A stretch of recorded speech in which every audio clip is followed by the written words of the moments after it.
kepada anak-anak. Dadan juga mengatakan sepulang dari New York, Presiden Prabowo Subianto ini berencana untuk menemui para mitra SPPG atau Satuan Pelayanan Pemenuhan Gizi agar bisa memanfaatkan, mengoptimalkan dana yang ada dan tidak membuat hal-hal yang tidak sepatutnya. Pihaknya pun menegaskan dalam program MBG ini mengutamakan fresh food atau makanan segar, sementara ultra processed food atau UPF diberikan saat libur sekolah atau periode Ramadan. Selamat datang kembali di sesi pendalaman materi kita. Hari ini kita langsung aja ya, kita bedah informasi penting dari sumber-sumber yang Anda bagikan soal program makan bergizi gratis atau MBG. Fokusnya ada dua nih yang cukup kontras. Pertama, soal insiden keracunan massal yang ya ampun mengkhawatirkan banget. Dan yang kedua, skala anggaran program ini yang luar biasa gede. Iya betul, kontras ya, jadinya ada dana triliunan, tapi kok ada dugaan masalah mendasar kayak keamanan pangan gitu. Nah, itu dia. Misi kita kali ini seperti biasa, mengurai fakta-fakta kuncinya aja, biar Anda dapat gambaran yang jelas dan ringkas. Oke, siap ya? Mari kita bongkar. Pertama, kita lihat skala keracunannya dulu. Ini penting banget karena ternyata angkanya ini simpang siur antar lembaga. Oh gitu ya, ada data apa aja? Jadi Badan Gizi Nasional, BGN, yang kelola program ini kan, mereka catat ada 5.080 kasus. Terus ada data dari Kemenkes, itu sedikit lebih tinggi, 5.207. Lalu BPOM, Badan Pengawas Obat Makanan, catat 5.320. Beda-beda ya angkanya. Tapi selisihnya nggak terlalu jauh mungkin ya. Nah, tapi tunggu dulu. Ada data lagi dari lembaga riset, CISDI. Mereka punya angka paling tinggi, 5.626. Wah, 5.626 itu tersebar di mana aja? Itu tersebar di puluhan kota dan kabupaten di 17 provinsi. Banyak banget kan? Wow, 17 provinsi. Luas sekali cakupannya. Iya. Perbedaan data ini aja udah nunjukin ya betapa kompleksnya mungkin pendataan di lapangan. Atau mungkin definisinya beda-beda, kita nggak tahu juga ya. Bisa jadi, bisa jadi.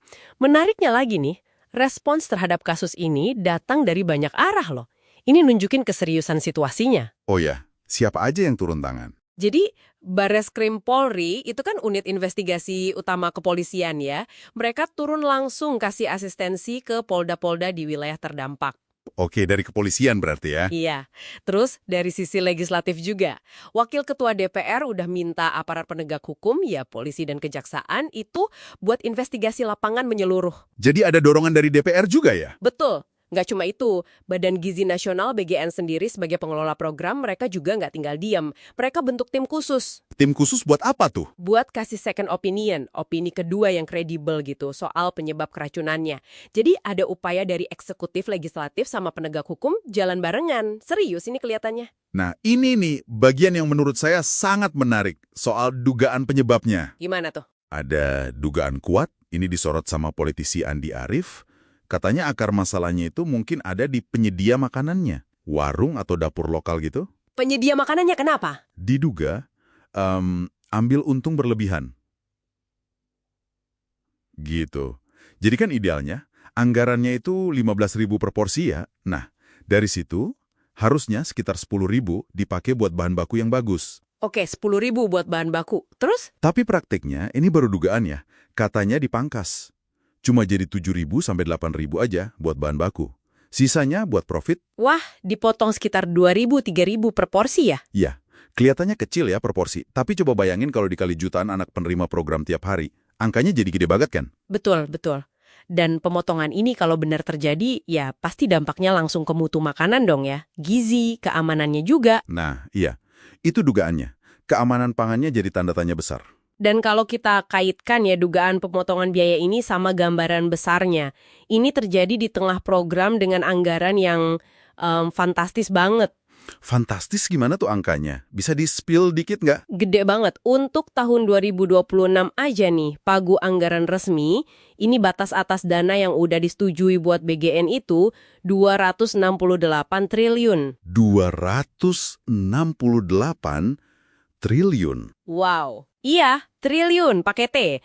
Dan angka ini naik loh dari pagu indikatif atau rencana awalnya Rencana awalnya itu cuma 217 triliun. Naik cukup signifikan ya berarti? Banget.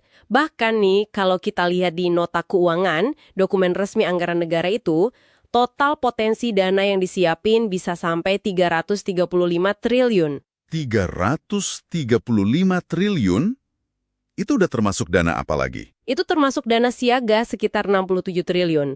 Jadi, ya ratusan triliun rupiah. Skalanya ini, susah dibayangin untuk satu program aja. Gila sih angkanya. Terus, uang sebanyak itu sumbernya dari mana aja? Dan pembagiannya gimana? Sumber utamanya itu dari realokasi anggaran 3 sektor besar. Paling banyak dari pendidikan, itu nyumbang sekitar 223 triliun. Pendidikan ya, yang paling besar. Terus? Terus dari kesehatan, sekitar 24,7 triliun, sama dari sektor ekonomi sekitar 19,7 triliun. Oke, jadi dari 3 pos besar itu ya. Nah, ini ada poin penting nih yang perlu Anda catat juga. Apa tuh? Jadi dari total alokasi itu, 97,7%-nya atau sekitar 261 triliun itu dialokasikan untuk belanja barang. Belanja barang ya? Maksudnya? Dalam konteks ini, ya belanja barang itu utamanya buat pengadaan makanannya itu sendiri. Beli bahan makanan, masak, distribusinya mungkin ya. Oh, jadi hampir semuanya buat beli makanannya ya? Ya, hampir semua. Alokasi buat gaji pegawai atau belanja modal, kayak beli panci atau mobil gitu misalnya, itu porsinya kecil banget. Fokusnya benar-benar di pengadaan makanannya. Betul. Dan kalau kita kerucutkan lagi ya, keanggaran yang dikelola langsung sama BGN itu sekitar 255 triliun dialokasikan buat program pemenuhan gizi. Perlu dipahami juga nih, sasaran program ini kan nggak cuma anak sekolah aja ya sebetulnya. Oh ya? Siapa lagi sasarannya? Anggaran ini juga dirancang buat mencakup kelompok rentan lain. Ibu hamil, terus ibu menyusui, sama balita juga masuk. Jadi jangkauannya memang luas banget. Oke, jadi nggak cuma anak sekolah ya, tapi juga bumil, busui, dan balita. Luas ya cakupannya. Jadi kalau kita rangkum nih, apa intisarinya buat Anda? Sekarang Anda punya gambaran. Ada kasus keracunan massal yang luas, datanya masih simpang siur perlu disatukan. Terus ada investigasi serius dari berbagai lembaga yang lagi jalan. Ada juga dugaan kuat soal pemotongan biaya di tingkat penyedia buat ambil untung. Dan semua ini terjadi dalam program yang didanai ratusan triliun rupiah yang mayoritas uangnya memang buat beli makanan itu tadi. Iya, jadi ada pertaruhan besar ya di sini dan kompleksitasnya luar biasa. Nah, ini mungkin memunculkan satu pertanyaan penting ya untuk Anda renungkan lebih lanjut. Apa tuh pertanyaannya? Ketika dana segede ini, yang hampir semuanya buat pengadaan makanan atau belanja barang, ketemu sama dugaan praktik pemotongan biaya di lapangan, pertanyaannya adalah, gimana caranya mekanisme pengawasan dan akuntabilitas itu bisa benar-benar efektif? Iya juga ya. Gimana kita bisa memastikan setiap rupiah anggaran itu benar-benar jadi makanan yang bergizi dan aman sampai ke piring penerima manfaat, tanpa mengorbankan tujuan mulia dari program ini sendiri? Pertanyaan kritis banget itu. Sesuatu untuk kita pikirkan bersama ya. Betul, sesuatu untuk dipikirkan lebih lanjut oleh Anda semua. Baiklah, terima kasih banyak sudah menyimak sesi pendalaman materi kita kali ini. Sampai jumpa di pembahasan berikutnya. Saya singkat saja. Satu hal barangkali pemahaman tentang the food safety ya. Barangkali teman-teman kurang begitu paham. Kita tahu bahwa di suhu ruangan dengan 5-60 derajat Celcius itu adalah suhu kritis. Jadi nggak heran makanan basi tumbuh jamur, tumbuh bakteri dan sebagainya. Yang menarik, pedoman dari BGN sendiri udah ditulis sama dia nih. Kunci keamanan pangan. Nomor 1, jagalah pangan pada suhu aman. Mana yang aman? Kalau suhunya udah antara 5-60 derajat. Itu sebabnya kalau kita pesta makan dengan prasmanan di skal gitu, di bawahnya ada pemanas, bukan supaya makanannya enak dan anget, tapi supaya ini menghindari bakterinya tumbuh. So pastikan bahwa makanan yang dibagi itu tidak masuk ke suhu 60 derajat ke bawah. Nah pikirin, cara satu-satunya adalah barangkali geser SPPG-nya ke kantin sekolah. Itu pertama. Kedua, ini menarik. Pelibatan siapa saja. Tolong libatin Persagi dong. Kita punya Persatuan Ahli Gizi. Nah yang menarik Bapak Ibu, barangkali ini pemahaman juga buat Anda, punten, izin. Ahli gizi Indonesia tuh banyak sekali reno-renone, nek wong Jawa ngerti reno-reno apa. Jadi ada yang namanya ahli gizi yang berasal dari teknologi pangan. Kalau ahli gizi dari Tekpang, wah nggak heran dibelain itu semua kemasan karena yang penting hitungan kalori. Mereka adalah penghamba UPF. Nah, libatkan juga TPG, tenaga pelaksana gizi. Mereka adalah orang yang paling tahu di lapangan, ya, kader. Nah, kenapa kelihatannya kader Posyandu TPG nggak dilibatkan? Karena BGN udah tahu pasti bakal dikuyo-kuyo. Karena apa? Iki panganan opo iki. Ya kan, lowong susu isinya dudu susu isinya gula tok itu ya, pasti dikuyo-kuyo. Ya jelas mereka nggak dilibatkan daripada merugikan, ya kan, kontraproduktif. Nah, bicara tadi Bu Neti mengatakan list SPPG yang bagus dan tidak bagus, Bu, sulit Bu karena mereka tidak terbuka. Kita jangan tahu. Nah, yang saya tahu yang bagus Anda boleh follow ya. Itu yang namanya SPPG Bener Purworejo. Bener Purworejo tuh oke banget karena ya dia suka nanya sama saya. Tapi mereka juga kejebak akhirnya. Kenapa? Karena ketika di menu kering, mereka kejebak dengan Promina. Mereka kejebak dengan susu ibu hamil. Sampai ada warga yang nanya ke saya, "Dok, saya punya 1 lemari loh. Karena saya kalau minum susu ibu hamil kayak muntah." Itu kalau dihitung tuh berapa juta itu. Nah, yang menarik adalah selalu pertanyaan Bapak Presiden kepada Pak BGN, Kepala BGN adalah, udah berapa banyak dapurnya? Udah berapa banyak orang yang terima? Dia nggak tahu bahwa yang terima itu ada juga yang kejet-kejet gitu loh ya. Nah, berikutnya lagi adalah kita harus merevisi panduan. Kalau panduan BGN masih tertulis ada makanan kering, ada susu formula lanjutan, yang nggak heran SPPG menyediakan itu. Ya, sampai ada ketua tim menggerak PKK, salah satu ibu camat dan ibu bupati yang kenal baik sama saya, itu mengatakan, "Dok, gimana dok? Saya ibu bupati, tapi kalau aku nggak ngikutin, aku dikuyok-kuyok nanti ini." Karena panduan BGN kayak gitu. Lah, panduannya mesti direvisi. Nah, bicara tentang pentahelix, untuk mengungkit, untuk mengubah cermin malnutrisi di Indonesia, kita kenal yang namanya pemerintah. Kita kenal yang namanya masyarakat, kita kenal yang namanya media, kita kenal yang namanya akademisi dan pakar. Akademisi nggak didengar Pak, masuk kuping kiri keluar kuping kanan, kalian aja nggak didengar kan sebagai perwakilan rakyat.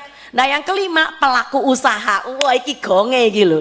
Nah si pelaku usaha sebetulnya bisa kita libatkan, jangan salah. Saya main nama pelaku usaha, tapi tolong BGN atau MBG jangan dijadikan etalase jualannya dia. Enak aja, mentang-mentang harga diskon, dikasih susu ibu hamil, susu formula lanjutan. Kalau dia mau terlibat, sediain itu dapur yang benar di kantin sekolah. Sediain itu mobil dengan berpemanas, sehingga anak-anak ketika menerima makanan itu masih 75 derajat Celcius. Tidak mendidih tapi masih bagus. Ya, coba Anda cek di belahan dunia sebelah mana, food tray itu disusun, diikat nganggo tali rafia gitu. Mesano itu khas Indonesia itu loh.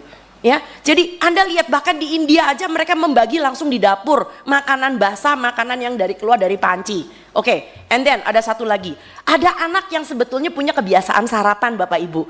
Tapi gara-gara ada MBG dia jadi nggak sarapan. Karena apa? Takut dimarahin sama gurunya karena makannya nggak habis. So jangan melihat dari satu sisi anak yang tidak sarapan loh. Ada anak yang kebiasaannya bagus udah sarapan, malah jadi nggak jadi sarapan. Dan yang berikutnya lagi adalah pikirkan tenaga SPPG yang sudah direkrut. Ya kita juga nggak mau melakukan moratorium karena mereka adalah orang-orang yang udah senang dengan gaji 1,8 juta kayak kemarin tuh ada yang keluar di TikTok ya. Wih gaji gue bagus. Sementara di tempat itu guru cuma 300.000 honornya per bulan. So saya tidak mau juga Posyandu keseret. Karena sekarang udah kelihatan nih Posyandu mulai keseret, saya udah bilang. Karena apa? Karena mereka sudah mulai membagi susu-susuan yang berasa-rasa, mulai membagi biskuit-biskuit. Nah, satu hal lagi adalah yang lebih penting, tolong bedakan rekomendasi dari kritik. Saya pengen pemerintah kita itu dengar ini rekomendasi karena kita semua sayang bangsa ini. Kita cinta bangsa Indonesia, apapun warna kulit kita, apapun bentuk mata kita. Kita adalah orang Indonesia. Tapi tolong, semua yang sifatnya ingin mendukung dengan suatu ide-ide tertentu, jangan dianggap sebagai kritik. Jadi berasanya kayak the super body yang selalu benar. Itu sebabnya kenapa mereka tidak melibatkan Posyandu, tidak melibatkan TPG, tidak melibatkan dan sebagainya.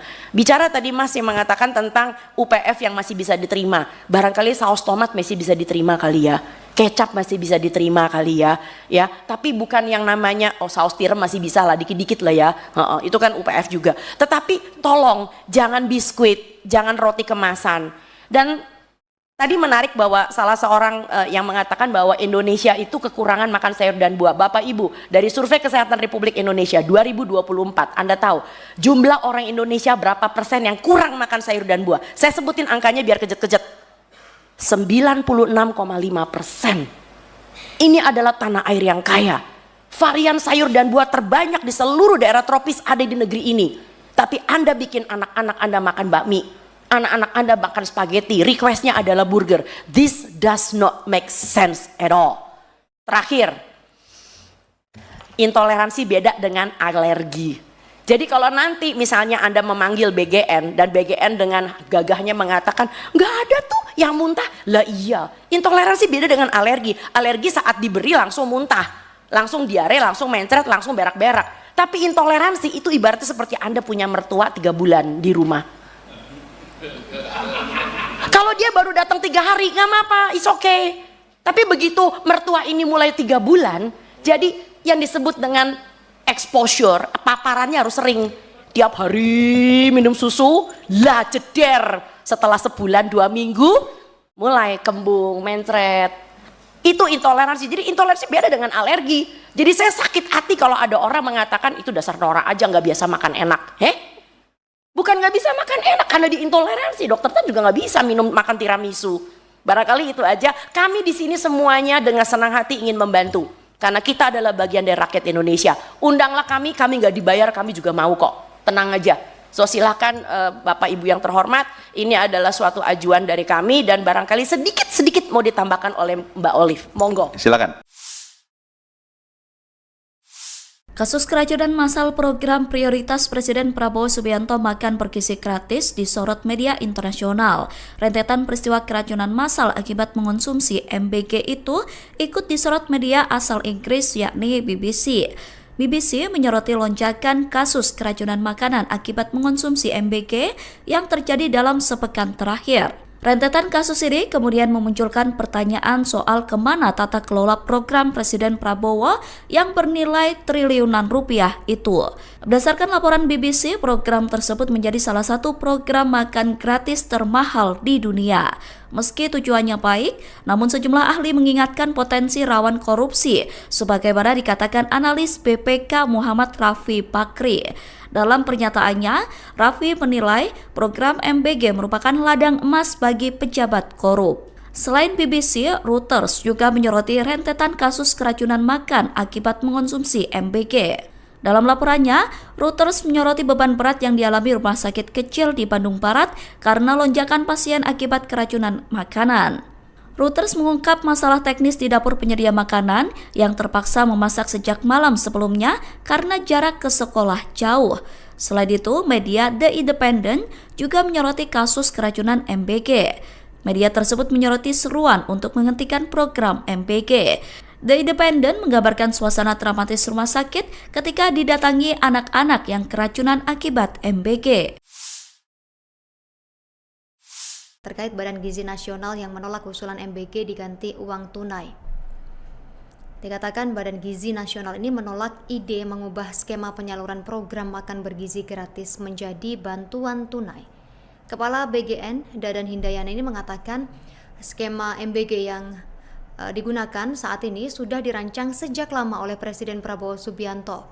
Dan selain itu, Dadan menilai pemberian uang tunai semacam itu sudah diwakili oleh program bantuan langsung tunai BLT yang disalurkan oleh Kementerian Sosial Tribunars. Lulusan Institut Pertanian Bogor ini juga berdalih pemberian uang tunai ini rentan penyelewengan. Dadan mencontohkan nih satu kasus di Sumatera Utara ketika seorang ibu menggunakan dana bantuan dari Kartu Indonesia Pintar KIP milik sang anak untuk membayar hal lain, alih-alih untuk membayar iuran sekolah. Padahal dikatakan oleh Dadan, tujuan utama dari program makan bergizi gratis ini adalah bagaimana pemerintah ikut intervensi dalam meningkatkan gizi anak. Selain itu, Dadan mengatakan skema bantuan tunai tidak mungkin dilakukan karena pemerintah ingin menciptakan sistem rantai pasok ekonomi desa. Nah, caranya yakni dengan membangun permintaan atau demand baru, dalam hal ini melalui dapur MBG. Adapun instruksi dari Presiden Prabowo Subianto ini terkait telur harus disajikan. yang artinya satu telur untuk satu anak, sehingga tidak boleh ada menu telur dadar atau diorak-arik. Penyajian telur ini hanya boleh diceplok dan juga direbus agar telur tersebut tetap utuh diberikan kepada anak-anak. Daren juga mengatakan sepulang dari New York, Presiden Prabowo Subianto ini berencana untuk menemui para mitra SPPG atau Satuan Pelayanan Pemenuhan Gizi agar bisa memanfaatkan, mengoptimalkan dana yang ada dan tidak membuat hal-hal yang tidak sepatutnya. Pihaknya pun menegaskan dalam program MBG ini mengutamakan fresh food atau makanan segar, sementara ultra processed food atau UPF diberikan saat libur sekolah atau periode Ramadan. Selamat datang kembali di sesi pendalaman materi kita. Hari ini kita langsung aja ya, kita bedah informasi penting dari sumber-sumber yang Anda bagikan soal program makan bergizi gratis atau MBG. Fokusnya ada dua nih yang cukup kontras. Pertama, soal insiden keracunan massal yang ya ampun mengkhawatirkan banget. Dan yang kedua, skala anggaran program ini yang luar biasa gede. Iya betul, kontras ya, jadinya ada dana triliunan, tapi kok ada dugaan masalah mendasar kayak keamanan pangan gitu. Nah, itu dia. Misi kita kali ini seperti biasa, mengurai fakta-fakta kuncinya aja, biar Anda dapat gambaran yang jelas dan ringkas. Oke, siap ya? Mari kita bongkar. Pertama, kita lihat... Mungkin ya. Nah, tapi tunggu dulu. Ada data lagi dari lembaga riset, CISDI. Mereka punya angka paling tinggi. 5.626. Wah, 5.626 itu tersebar di mana aja? Itu tersebar di puluhan kota dan kabupaten di 17 provinsi. Banyak banget kan? Wow, 17 provinsi. Luas sekali cakupannya. Iya. Perbedaan data ini aja udah nunjukin ya betapa kompleks. Langsung kasih asistensi ke polda-polda di wilayah terdampak. Oke, dari kepolisian berarti ya? Iya. Terus dari sisi legislatif juga. Wakil Ketua DPR udah minta aparat penegak hukum, ya polisi dan kejaksaan, itu buat investigasi lapangan menyeluruh. Jadi ada dorongan dari DPR juga ya? Betul. Nggak cuma itu, Badan Gizi Nasional BGN sendiri sebagai pengelola program, mereka juga nggak tinggal diam. Mereka bentuk tim khusus. Tim khusus buat apa tuh? Buat kasih second opinion, opini kedua yang kredibel gitu, soal penyebab keracunannya. Jadi ada upaya dari eksekutif, legislatif, sama penegak hukum jalan barengan. Serius ini kelihatannya. Nah, ini nih bagian yang menurut saya sangat menarik soal dugaan penyebabnya. Gimana tuh? Ada dugaan kuat, ini disorot sama politisi Andi Arief. Katanya akar masalahnya itu mungkin ada di penyedia makanannya. Warung atau dapur lokal gitu. Penyedia makanannya kenapa? Diduga ambil untung berlebihan. Gitu. Jadi kan idealnya anggarannya itu 15.000 per porsi ya. Nah, dari situ harusnya sekitar 10.000 dipakai buat bahan baku yang bagus. Oke, 10.000 buat bahan baku. Terus? Tapi praktiknya ini baru dugaan ya. Katanya dipangkas. Cuma jadi 7.000 sampai 8.000 aja buat bahan baku. Sisanya buat profit. Wah, dipotong sekitar 2.000-3.000 per porsi ya? Iya, kelihatannya kecil ya per porsi. Tapi coba bayangin kalau dikali jutaan anak penerima program tiap hari. Angkanya jadi gede banget kan? Betul, betul. Dan pemotongan ini kalau benar terjadi, ya pasti dampaknya langsung ke mutu makanan dong ya. Gizi, keamanannya juga. Nah, iya. Itu dugaannya. Keamanan pangannya jadi tanda tanya besar. Dan kalau kita kaitkan ya dugaan pemotongan biaya ini sama gambaran besarnya, ini terjadi di tengah program dengan anggaran yang fantastis banget. Fantastis gimana tuh angkanya? Bisa di-spill dikit nggak? Gede banget. Untuk tahun 2026 aja nih, pagu anggaran resmi, ini batas atas dana yang udah disetujui buat BGN itu 268 triliun. 268 triliun. Wow. Iya, triliun pakai T. Dan angka ini naik loh dari pagu indikatif atau rencana awalnya. Rencana awalnya itu cuma 217 triliun. Naik cukup signifikan ya berarti? Banget.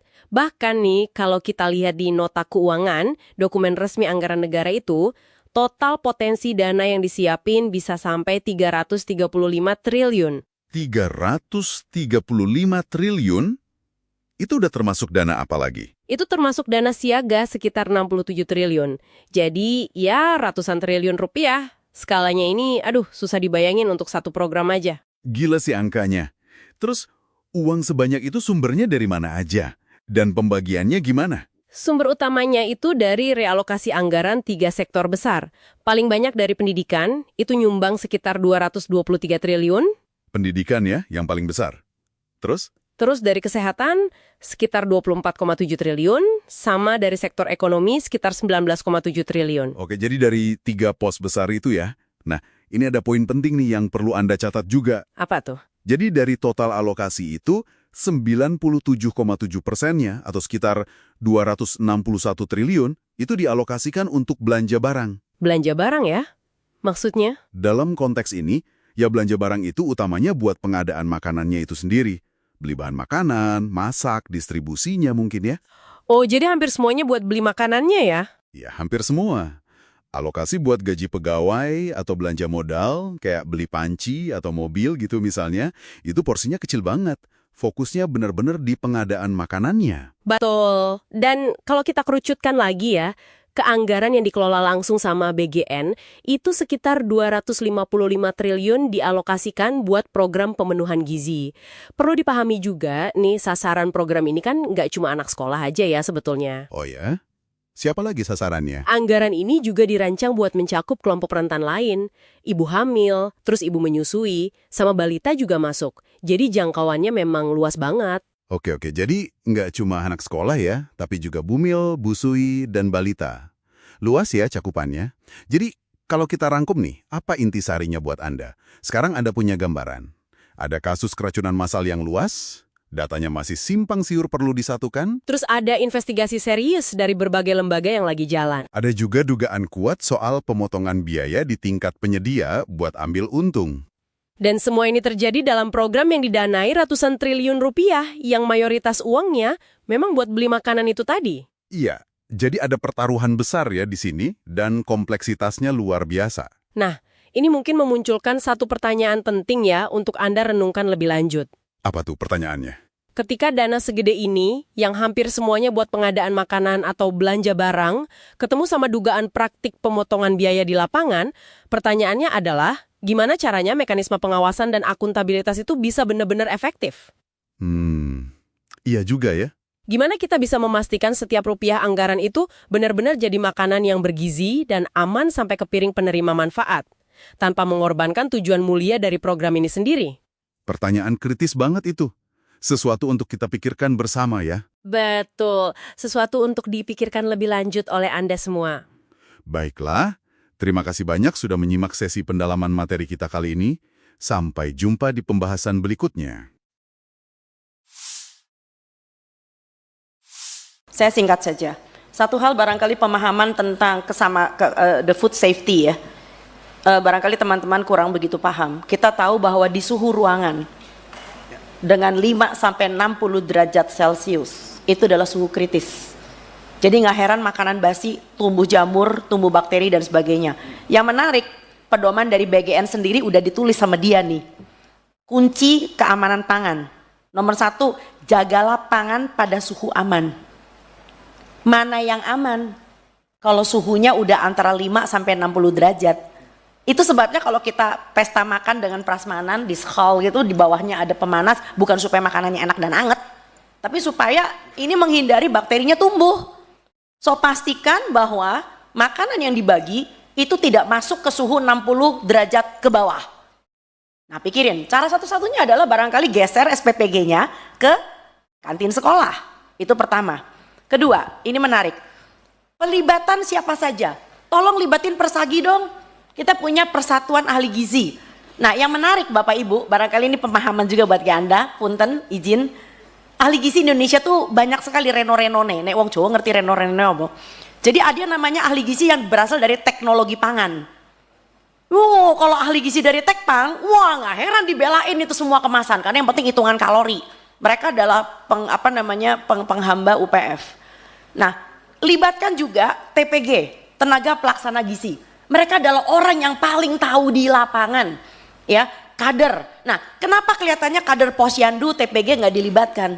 Karena BGN udah tahu pasti bakal dikuyo-kuyo. Karena apa? Iki panganan opo iki, ya kan? Lowong susu isinya dudu susu isinya gula tok itu ya, pasti dikuyo-kuyo. Ya jelas mereka nggak dilibatkan daripada merugikan, ya kan?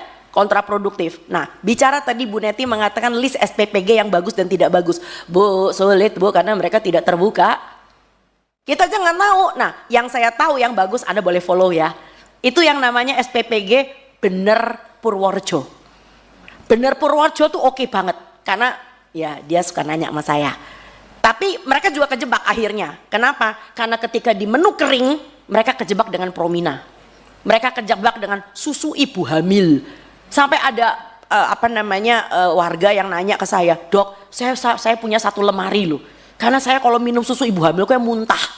Itu kalau dihitung tuh berapa juta itu. Nah, yang menarik adalah selalu pertanyaan Bapak Presiden kepada Pak BGN, Kepala BGN adalah, udah berapa banyak dapurnya? Udah berapa banyak orang yang terima? Dia nggak tahu bahwa yang terima itu ada juga yang kejet-kejet gitu loh ya. Nah, berikutnya lagi adalah kita harus merevisi panduan. Kalau panduan BGN masih tertulis ada makanan kering, ada susu formula lanjutan, yang nggak heran SPPG menyediakan itu.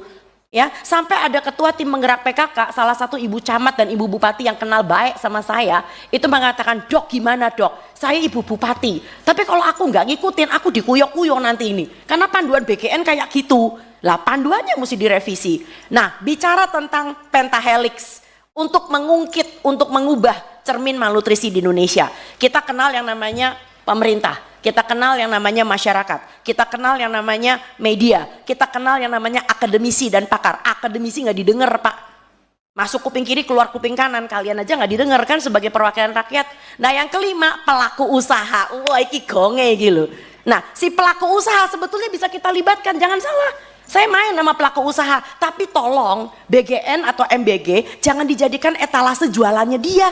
Enak aja, mentang-mentang harga diskon, dikasih susu ibu hamil, susu formula lanjutan. Kalau dia mau terlibat, sediain itu dapur yang benar di kantin sekolah. Sediain itu mobil dengan berpemanas. Sehingga anak-anak ketika menerima makanan, itu masih 75 derajat Celcius. Tidak mendidih tapi masih bagus.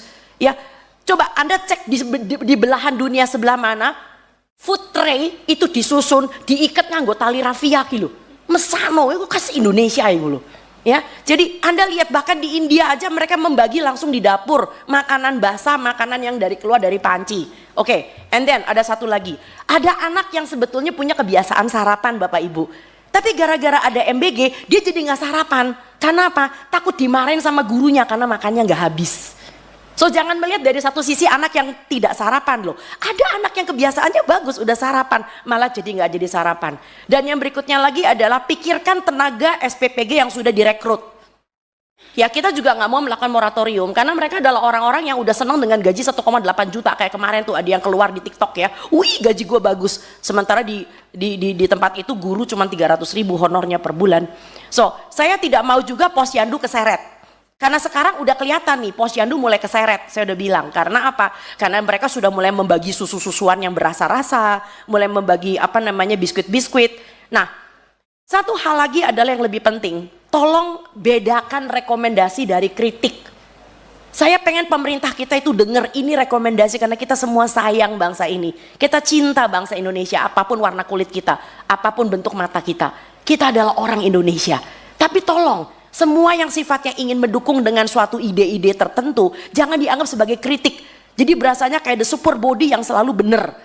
Itu sebabnya kenapa mereka tidak melibatkan posyandu, tidak melibatkan TPG, tidak melibatkan dan sebagainya. Bicara tadi Mas yang mengatakan tentang UPF yang masih bisa diterima. Barangkali saus tomat masih bisa diterima kali ya. Kecap masih bisa diterima kali ya. Tapi bukan yang namanya saus tiram masih bisa lah, dikit-dikit lah ya. Itu kan UPF juga. Tetapi tolong jangan biskuit, jangan roti kemasan. Dan tadi menarik bahwa salah seorang yang mengatakan bahwa Indonesia itu kekurangan makan sayur dan buah. Bapak Ibu, dari Survei Kesehatan Republik Indonesia 2024, Anda tahu jumlah orang Indonesia berapa persen yang kurang makan sayur dan buah? Saya sebutin angkanya biar kejet-kejet. 96,5%. Ini adalah tanah air yang kaya. Varian sayur dan buah terbanyak di seluruh daerah tropis ada di negeri ini. Tapi Anda bikin anak-anak Anda makan bakmi, anak-anak Anda makan spaghetti, requestnya adalah burger. This does not make sense at all. Terakhir, intoleransi beda dengan alergi. Jadi kalau nanti misalnya Anda memanggil BGN dan BGN dengan gagahnya mengatakan nggak ada tuh yang muntah, lah iya. Intoleransi beda dengan alergi. Alergi saat diberi langsung muntah, langsung diare, langsung mencret, langsung berak-berak. Tapi intoleransi itu ibaratnya seperti Anda punya mertua 3 bulan di rumah. Kalau dia baru datang 3 hari nggak apa-apa, it's okay. Tapi begitu mertua ini mulai 3 bulan, jadi yang disebut dengan exposure, paparannya harus sering. Tiap hari minum susu, lah jeder. Setelah sebulan 2 minggu, mulai kembung, mencret. Itu intoleransi. Jadi intoleransi beda dengan alergi. Jadi saya sakit hati kalau ada orang mengatakan itu dasar norak aja nggak biasa makan enak. Bukan nggak bisa makan enak karena diintoleransi. Dokter kan juga nggak bisa makan tiramisu. Barangkali itu aja. Kami di sini semuanya dengan senang hati ingin membantu.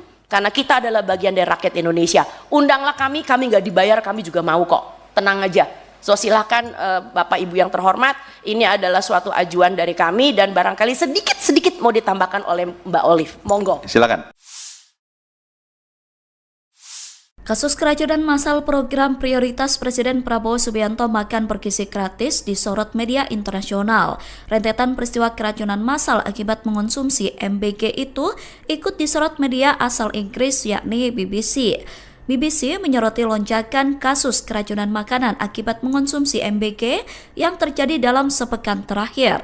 Rentetan kasus ini kemudian memunculkan pertanyaan soal kemana tata kelola program Presiden Prabowo yang bernilai triliunan rupiah itu. Berdasarkan laporan BBC, program tersebut menjadi salah satu program makan gratis termahal di dunia. Meski tujuannya baik, namun sejumlah ahli mengingatkan potensi rawan korupsi, sebagaimana dikatakan analis BPK Muhammad Rafi Bakri. Dalam pernyataannya, Rafi menilai program MBG merupakan ladang emas bagi pejabat korup. Selain BBC, Reuters juga menyoroti rentetan kasus keracunan makan akibat mengonsumsi MBG. Dalam laporannya, Reuters menyoroti beban berat yang dialami rumah sakit kecil di Bandung Barat karena lonjakan pasien akibat keracunan makanan. Reuters mengungkap masalah teknis di dapur penyedia makanan yang terpaksa memasak sejak malam sebelumnya karena jarak ke sekolah jauh. Selain itu, media The Independent juga menyoroti kasus keracunan MBG. Media tersebut menyoroti seruan untuk menghentikan program MBG.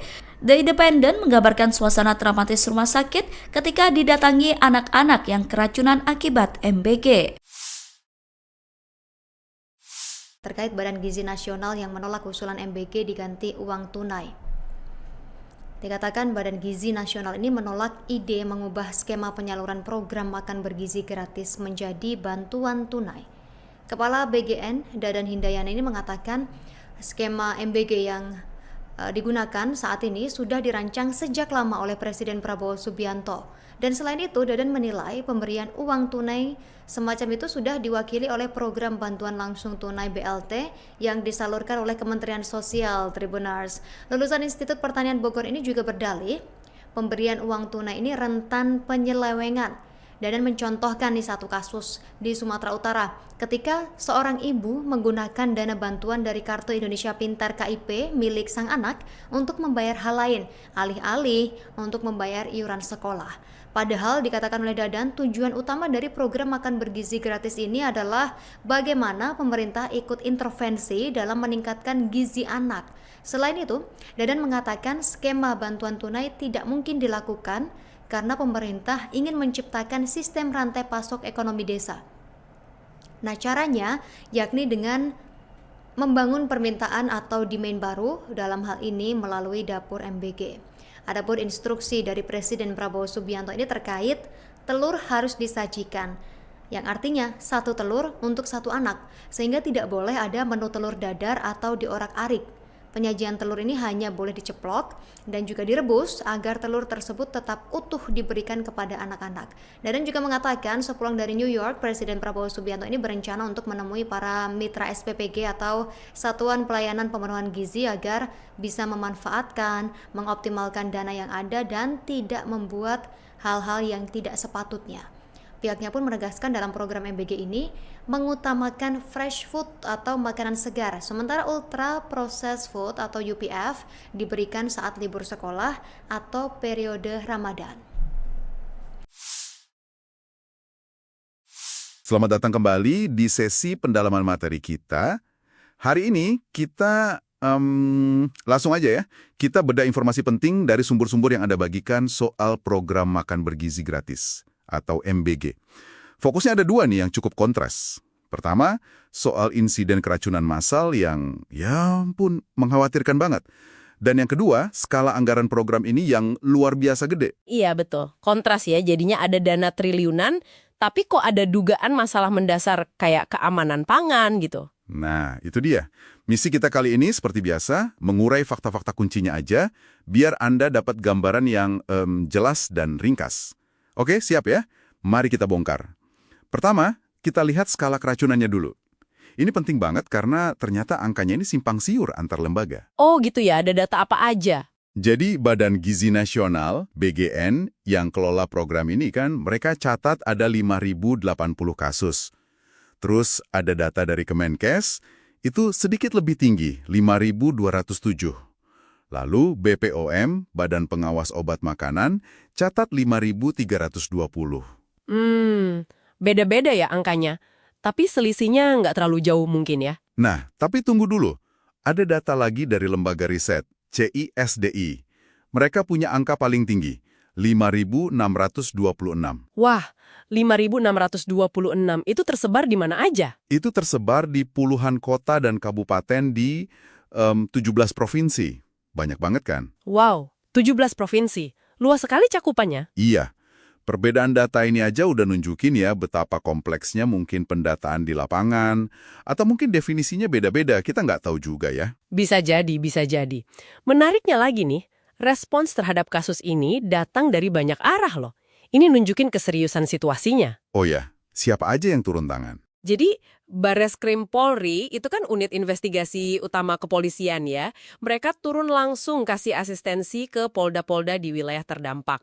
Oke, dari kepolisian berarti ya? Iya. Terus dari sisi legislatif juga. Wakil Ketua DPR udah minta aparat penegak hukum, ya polisi dan kejaksaan, itu buat investigasi lapangan menyeluruh. Jadi ada dorongan dari DPR juga ya? Betul. Nggak cuma itu, Badan Gizi Nasional BGN sendiri sebagai pengelola program, mereka juga nggak tinggal diam. Mereka bentuk tim khusus. Tim khusus buat apa tuh? Buat kasih second opinion, opini kedua yang kredibel gitu, soal penyebab keracunannya. Jadi ada upaya dari eksekutif, legislatif, sama penegak hukum jalan barengan. Serius ini kelihatannya. Nah, ini nih bagian yang menurut saya sangat menarik soal dugaan penyebabnya. Gimana tuh? Ada dugaan kuat, ini disorot sama politisi Andi Arief. Katanya akar masalahnya itu mungkin ada di penyedia makanannya. Warung atau dapur lokal gitu. Penyedia makanannya kenapa? Diduga ambil untung berlebihan. Gitu. Jadi kan idealnya, anggarannya itu 15.000 per porsi ya. Nah, dari situ harusnya sekitar 10.000 dipakai buat bahan baku yang bagus. Oke, 10.000 buat bahan baku. Terus? Tapi praktiknya, ini baru dugaan ya, katanya dipangkas. Cuma jadi 7.000 sampai 8.000 aja buat bahan baku.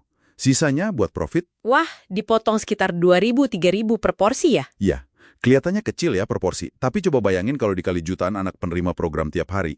Angkanya jadi gede banget kan? Betul, betul. Dan pemotongan ini kalau benar terjadi, ya pasti dampaknya langsung ke mutu makanan dong ya. Gizi, keamanannya juga. Nah, iya. Itu dugaannya. Keamanan pangannya jadi tanda tanya besar. Dan kalau kita kaitkan ya dugaan pemotongan biaya ini sama gambaran besarnya, ini terjadi di tengah program dengan anggaran yang fantastis banget. Fantastis gimana tuh angkanya? Bisa di-spill dikit nggak? Gede banget. Untuk tahun 2026 aja nih, pagu anggaran resmi, ini batas atas dana yang udah disetujui buat BGN itu 268 triliun. 268 triliun. Wow. Iya, triliun pakai T. Dan angka ini naik loh dari pagu indikatif atau rencana awalnya. Rencana awalnya itu cuma 217 triliun. Naik cukup signifikan ya berarti? Banget. Bahkan nih, kalau kita lihat di nota keuangan, dokumen resmi anggaran negara itu, total potensi dana yang disiapin bisa sampai 335 triliun. 335 triliun? Itu udah termasuk dana apa lagi? Itu termasuk dana siaga sekitar 67 triliun. Jadi, ya ratusan triliun rupiah. Skalanya ini, aduh, susah dibayangin untuk satu program aja. Gila sih angkanya. Terus, uang sebanyak itu sumbernya dari mana aja? Dan pembagiannya gimana? Sumber utamanya itu dari realokasi anggaran 3 sektor besar.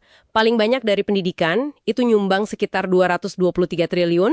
Pendidikan ya, yang paling besar. Terus? Terus dari kesehatan, sekitar 24,7 triliun. Sama dari sektor ekonomi, sekitar 19,7 triliun. Oke, jadi dari 3 pos besar itu ya. Nah, ini ada poin penting nih yang perlu Anda catat juga. Apa tuh? Jadi dari total alokasi itu, 97,7%-nya atau sekitar 261 triliun itu dialokasikan untuk belanja barang. Belanja barang ya? Maksudnya? Dalam konteks ini, ya belanja barang itu utamanya buat pengadaan makanannya itu sendiri. Beli bahan makanan, masak, distribusinya mungkin ya. Oh, jadi hampir semuanya buat beli makanannya ya? Ya, hampir semua. Alokasi buat gaji pegawai atau belanja modal, kayak beli panci atau mobil gitu misalnya, itu porsinya kecil banget. Fokusnya benar-benar di pengadaan makanannya. Betul. Dan kalau kita kerucutkan lagi ya, ke anggaran yang dikelola langsung sama BGN, itu sekitar 255 triliun dialokasikan buat program pemenuhan gizi. Perlu dipahami juga, nih sasaran program ini kan nggak cuma anak sekolah aja ya sebetulnya. Oh ya? Siapa lagi sasarannya? Anggaran ini juga dirancang buat mencakup kelompok rentan lain. Ibu hamil, terus ibu menyusui, sama balita juga masuk. Jadi jangkauannya memang luas banget. Oke, jadi nggak cuma anak sekolah ya, tapi juga bumil, busui, dan balita. Luas ya cakupannya. Jadi kalau kita rangkum nih, apa intisarinya buat Anda? Sekarang Anda punya gambaran. Ada kasus keracunan massal yang luas, datanya masih simpang siur perlu disatukan. Terus ada investigasi serius dari berbagai lembaga yang lagi jalan. Ada juga dugaan kuat soal pemotongan biaya di tingkat penyedia buat ambil untung. Dan semua ini terjadi dalam program yang didanai ratusan triliun rupiah yang mayoritas uangnya memang buat beli makanan itu tadi. Iya, jadi ada pertaruhan besar ya di sini dan kompleksitasnya luar biasa. Nah, ini mungkin memunculkan satu pertanyaan penting ya untuk Anda renungkan lebih lanjut. Apa tuh pertanyaannya? Ketika dana segede ini, yang hampir semuanya buat pengadaan makanan atau belanja barang, ketemu sama dugaan praktik pemotongan biaya di lapangan, pertanyaannya adalah, gimana caranya mekanisme pengawasan dan akuntabilitas itu bisa benar-benar efektif? Iya juga ya.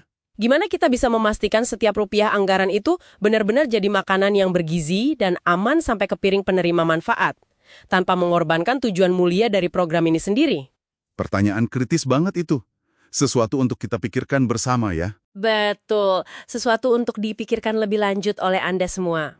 Baiklah, terima kasih banyak sudah menyimak sesi pendalaman materi kita kali ini. Sampai jumpa di pembahasan berikutnya. Saya singkat saja. Satu hal barangkali pemahaman tentang the food safety ya. Barangkali teman-teman kurang begitu paham. Kita tahu bahwa di suhu ruangan dengan 5-60 derajat Celcius itu adalah suhu kritis. Jadi nggak heran makanan basi, tumbuh jamur, tumbuh bakteri dan sebagainya. Yang menarik, pedoman dari BGN sendiri udah ditulis sama dia nih. Kunci keamanan pangan. Nomor 1, jagalah pangan pada suhu aman. Mana yang aman? Kalau suhunya udah antara 5-60 derajat. Itu sebabnya kalau kita pesta makan dengan prasmanan di skal gitu, di bawahnya ada pemanas, bukan supaya makanannya enak dan anget, tapi supaya ini menghindari bakterinya tumbuh. So pastikan bahwa makanan yang dibagi itu tidak masuk ke suhu 60 derajat ke bawah. Nah pikirin, cara satu-satunya adalah barangkali geser SPPG-nya ke kantin sekolah. Itu pertama. Kedua, ini menarik. Pelibatan siapa saja? Tolong libatin Persagi dong. Kita punya Persatuan Ahli Gizi. Nah yang menarik Bapak Ibu, barangkali ini pemahaman juga buat Anda, punten, izin. Ahli gizi Indonesia tuh banyak sekali reno-renone, nek wong Jawa ngerti reno-renone apa. Jadi ada namanya ahli gizi yang berasal dari teknologi pangan. Kalau ahli gizi dari Tekpang, wah nggak heran dibelain itu semua kemasan, karena yang penting hitungan kalori. Mereka adalah penghamba UPF. Nah, libatkan juga TPG, tenaga pelaksana gizi. Mereka adalah orang yang paling tahu di lapangan, ya, kader. Nah, kenapa kelihatannya kader Posyandu TPG nggak dilibatkan? Karena BGN udah tahu pasti bakal dikuyo-kuyo. Karena apa? Iki panganan opo iki, ya kan? Lowong susu isinya dudu susu isinya gula tok itu ya, pasti dikuyo-kuyo. Ya jelas mereka nggak dilibatkan daripada merugikan, ya kan? kontraproduktif. Nah, bicara tadi Bu Neti mengatakan list SPPG yang bagus dan tidak bagus. Bu, sulit Bu, karena mereka tidak terbuka. Kita jangan tahu. Nah, yang saya tahu yang bagus Anda boleh follow ya. Itu yang namanya SPPG Bener Purworejo. Bener Purworejo tuh oke banget. Karena ya dia suka nanya sama saya. Tapi mereka juga kejebak akhirnya. Kenapa? Karena ketika di menu kering, mereka kejebak dengan Promina. Mereka kejebak dengan susu ibu hamil. Sampai ada warga yang nanya ke saya, "Dok, saya punya satu lemari loh. Karena saya kalau minum susu ibu hamil kayak muntah." Itu kalau dihitung tuh berapa juta itu. Nah, yang menarik adalah selalu pertanyaan Bapak Presiden kepada Pak BGN, Kepala BGN adalah, udah berapa banyak dapurnya? Udah berapa banyak orang yang terima? Dia nggak tahu bahwa yang terima itu ada juga yang kejet-kejet gitu loh ya. Nah, berikutnya lagi adalah kita harus merevisi panduan. Kalau panduan BGN masih tertulis ada makanan kering, ada susu formula lanjutan, yang nggak heran SPPG menyediakan itu.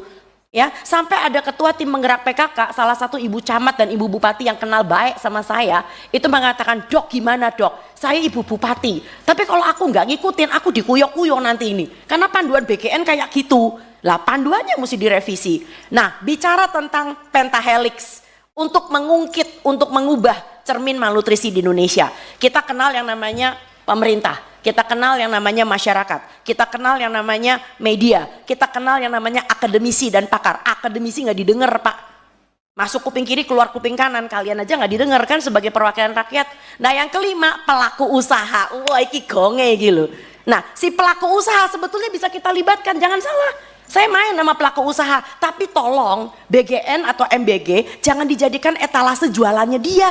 Enak aja, mentang-mentang harga diskon, dikasih susu ibu hamil, susu formula lanjutan. Kalau dia mau terlibat, sediain itu dapur yang benar di kantin sekolah. Sediain itu mobil dengan berpemanas, sehingga anak-anak ketika menerima makanan itu masih 75 derajat Celcius. Tidak mendidih tapi masih bagus. Ya, coba Anda cek di belahan dunia sebelah mana, food tray itu disusun, diikat nganggo tali rafia gitu. Mesano itu khas Indonesia itu loh. Ya, jadi Anda lihat bahkan di India aja mereka membagi langsung di dapur makanan basah, makanan yang keluar dari panci.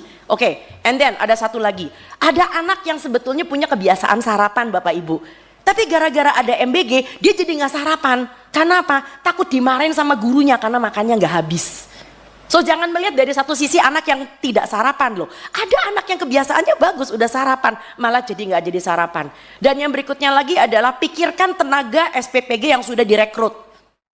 Ya kita juga nggak mau melakukan moratorium karena mereka adalah orang-orang yang udah senang dengan gaji 1,8 juta kayak kemarin tuh ada yang keluar di TikTok ya. Wih gaji gue bagus. Sementara di tempat itu guru cuma 300.000 honornya per bulan. So saya tidak mau juga posyandu keseret.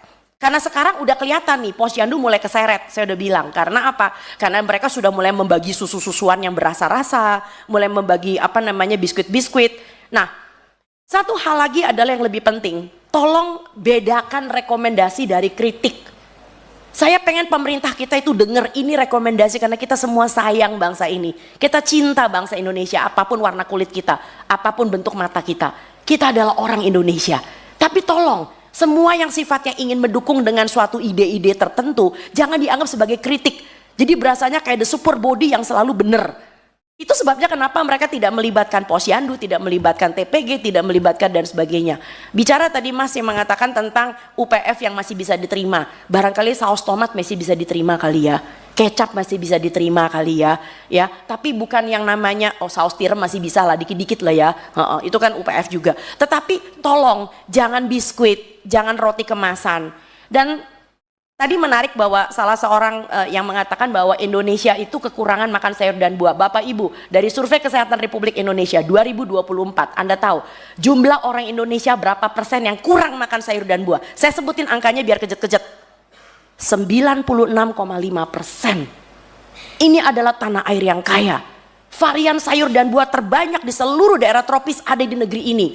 Tapi Anda bikin anak-anak Anda makan bakmi, anak-anak Anda makan spaghetti, requestnya adalah burger. This does not make sense at all. Terakhir, intoleransi beda dengan alergi.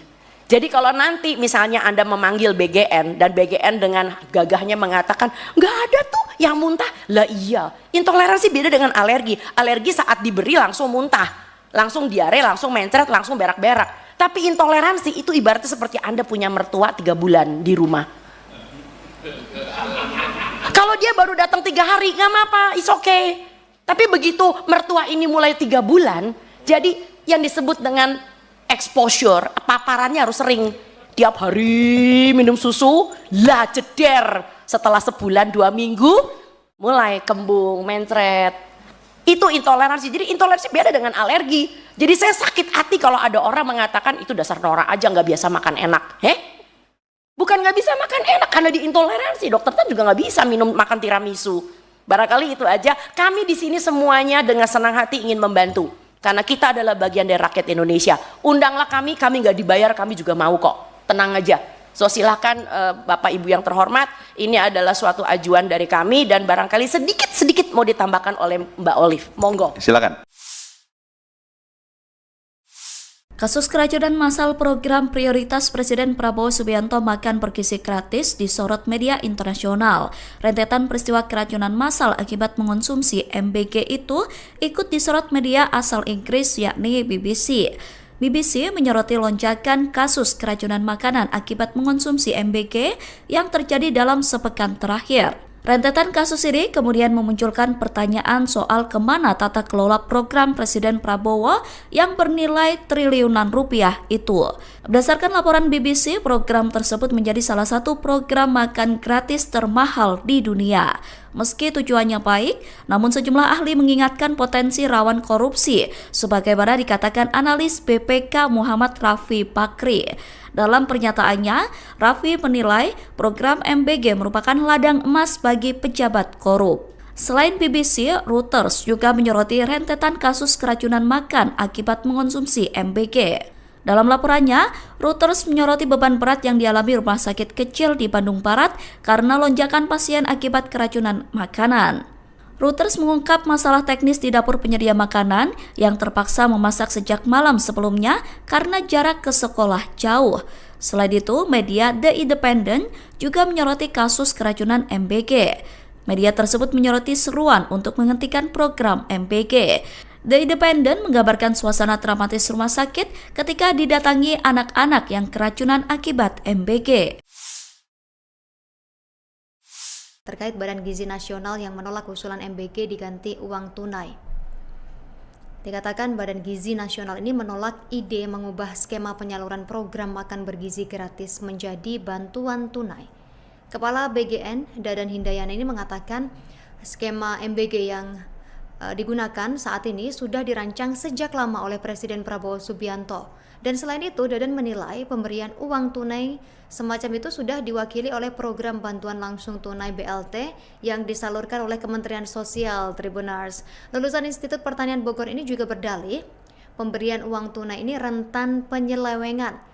Dadan mencontohkan nih satu kasus di Sumatera Utara ketika seorang ibu menggunakan dana bantuan dari Kartu Indonesia Pintar KIP milik sang anak untuk membayar hal lain, alih-alih untuk membayar iuran sekolah. Padahal dikatakan oleh Dadan, tujuan utama dari program makan bergizi gratis ini adalah bagaimana pemerintah ikut intervensi dalam meningkatkan gizi anak.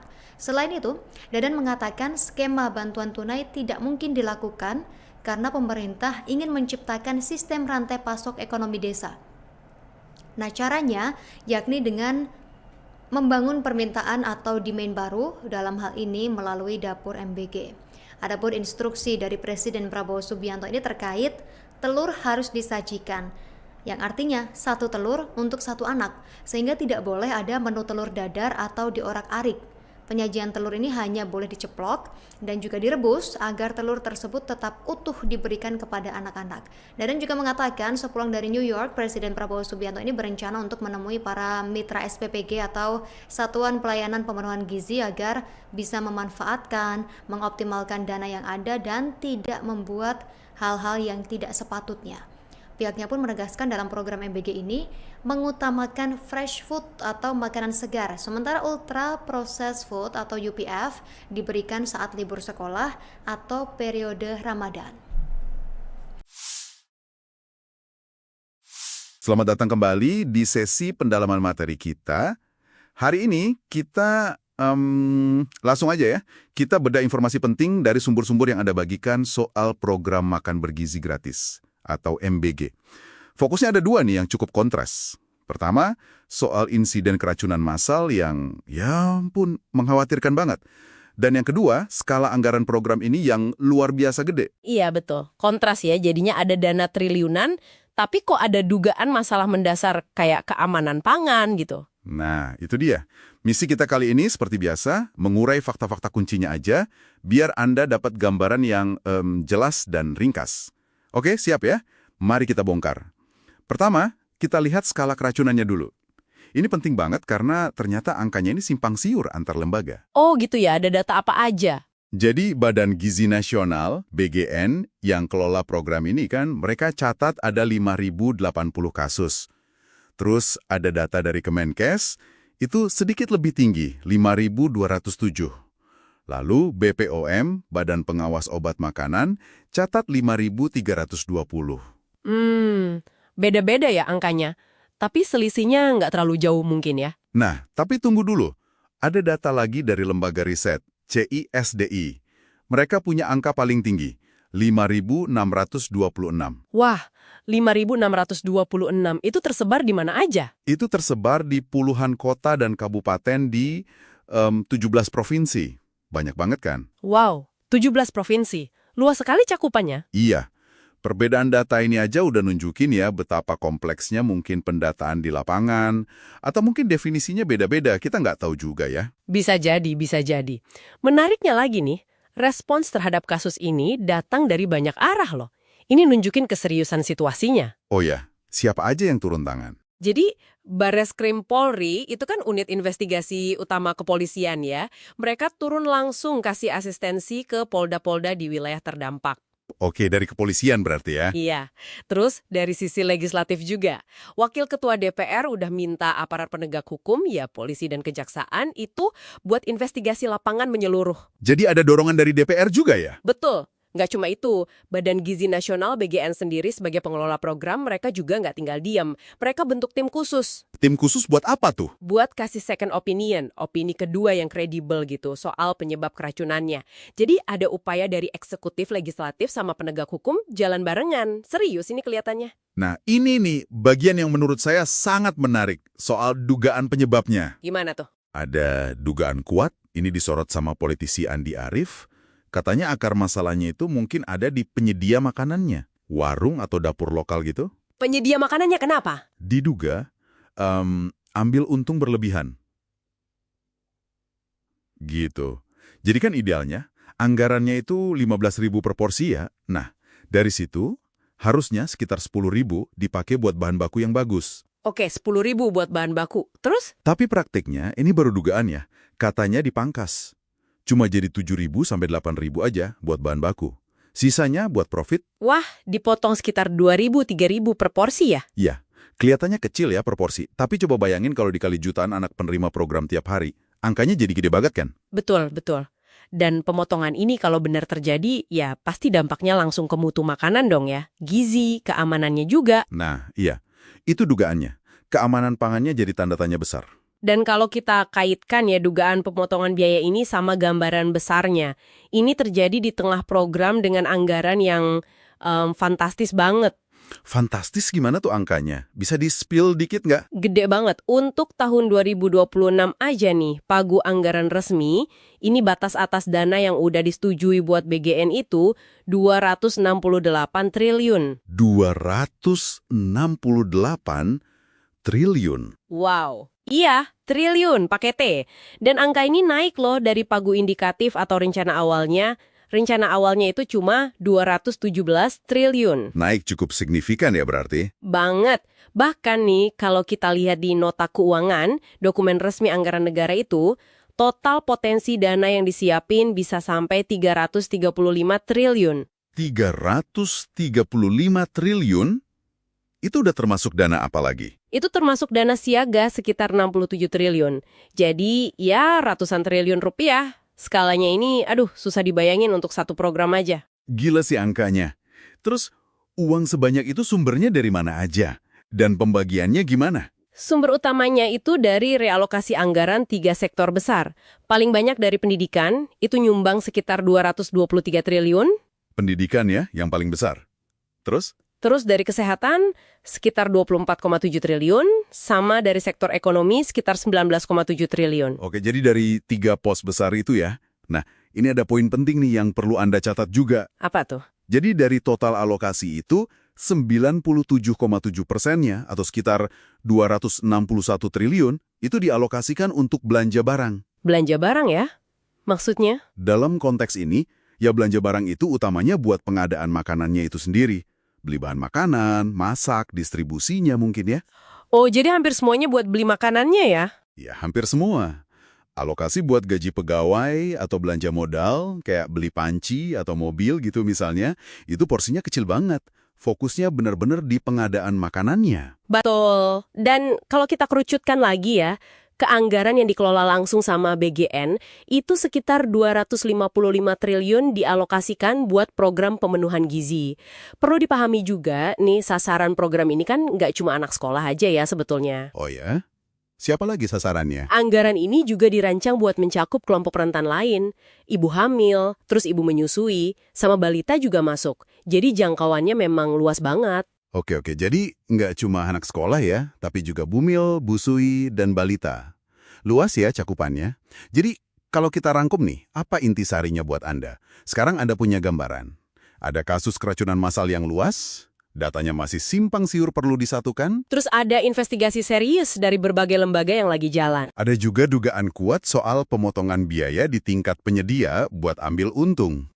Dan semua ini terjadi dalam program yang didanai ratusan triliun rupiah yang mayoritas uangnya memang buat beli makanan itu tadi. Iya, jadi ada pertaruhan besar ya di sini dan kompleksitasnya luar biasa. Nah, ini mungkin memunculkan satu pertanyaan penting ya untuk Anda renungkan lebih lanjut.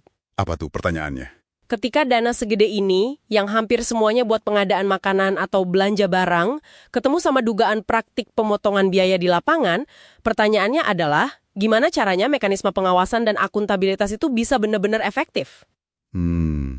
Iya juga ya.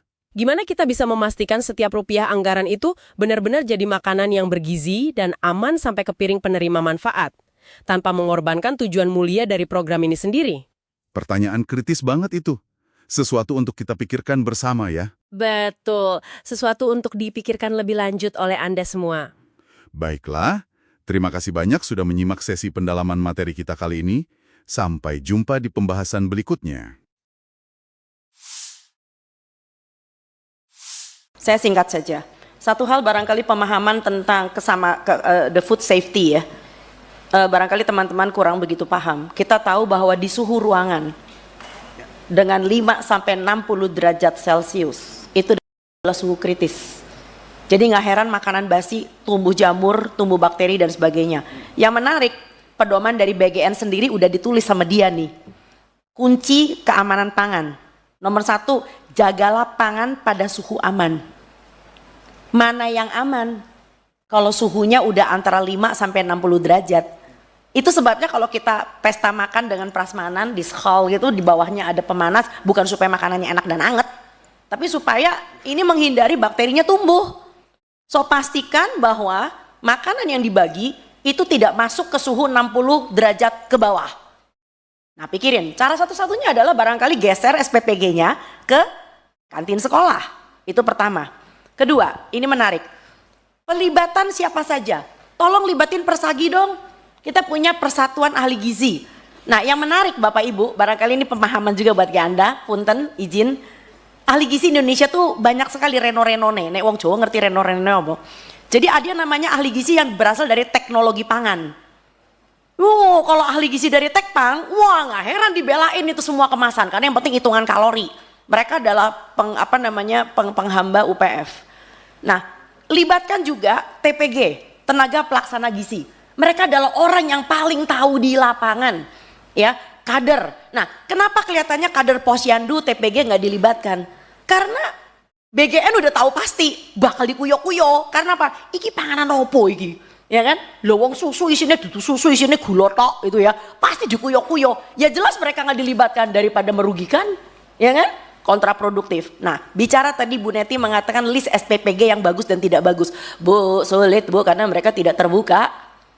Kita jangan tahu. Nah, yang saya tahu yang bagus Anda boleh follow ya. Itu yang namanya SPPG Bener Purworejo. Bener Purworejo tuh oke banget. Karena ya dia suka nanya sama saya. Tapi mereka juga kejebak akhirnya. Kenapa? Karena ketika di menu kering, mereka kejebak dengan Promina. Mereka kejebak dengan susu ibu hamil. Sampai ada warga yang nanya ke saya, "Dok, saya punya satu lemari loh. Karena saya kalau minum susu ibu hamil kayak muntah." Itu kalau dihitung tuh berapa juta itu. Nah, yang menarik adalah selalu pertanyaan Bapak Presiden kepada Pak BGN, Kepala BGN adalah, udah berapa banyak dapurnya? Udah berapa banyak orang yang terima? Dia nggak tahu bahwa yang terima itu ada juga yang kejet-kejet gitu loh ya. Nah, berikutnya lagi adalah kita harus merevisi panduan. Kalau panduan BGN masih tertulis ada makanan kering, ada susu formula lanjutan, yang nggak heran SPPG menyediakan itu.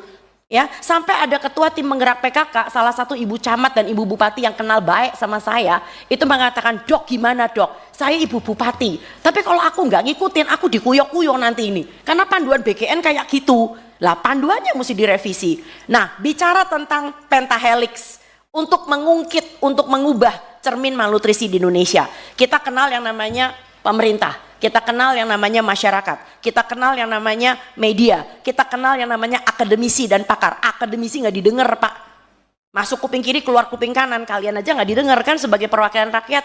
Nah yang kelima pelaku usaha, wah iki gonge gitu. Nah si pelaku usaha sebetulnya bisa kita libatkan, jangan salah. Saya main sama pelaku usaha, tapi tolong BGN atau MBG jangan dijadikan etalase jualannya dia. Enak aja, mentang-mentang harga diskon, dikasih susu ibu hamil, susu formula lanjutan. Kalau dia mau terlibat, sediain itu dapur yang benar di kantin sekolah.